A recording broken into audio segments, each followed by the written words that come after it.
হায়াতের মধ্যে বরকত দান করেন, সুস্থতার জীবন দান করেন।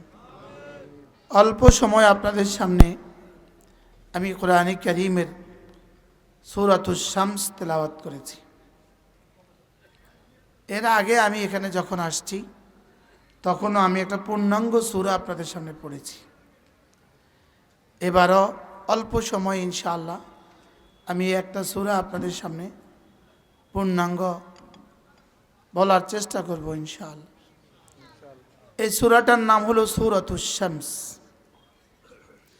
এই সূরাটা একটা সূরা যে এই সূরার মধ্যে রব্বে করিম এক টানা 11টা কসম খেয়েছেন। এক বাবা তার ছেলেকে কথা বলতে একটা কসম খাওয়ার প্রয়োজন পড়ে না, মা তার মেয়েকে কথা বলতে একটা কসম খেতে হয় না।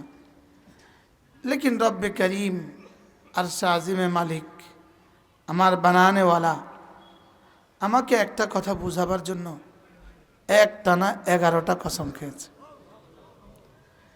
11টা কসম খেয়ে আল্লাহ তাআলা বলেন, কাদ আফলাহা মান যাক্কাহা, আমি প্রতিটা মানুষকে একটা নফস দিয়েছি, যে নফসটাকে পরিষ্কার করবে তা আল্লাহ তাআলা বলেন সে কামিয়াব হয়ে গেছে।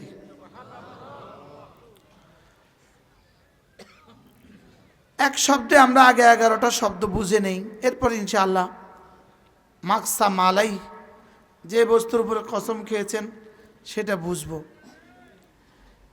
মানুষ আল্লাহ ছাড়া অন্য কারোর নামে কসম খেতে পারবে না, লেকিন আল্লাহ তাআলার জন্য পারবে না এমন কোনো শব্দ নাই।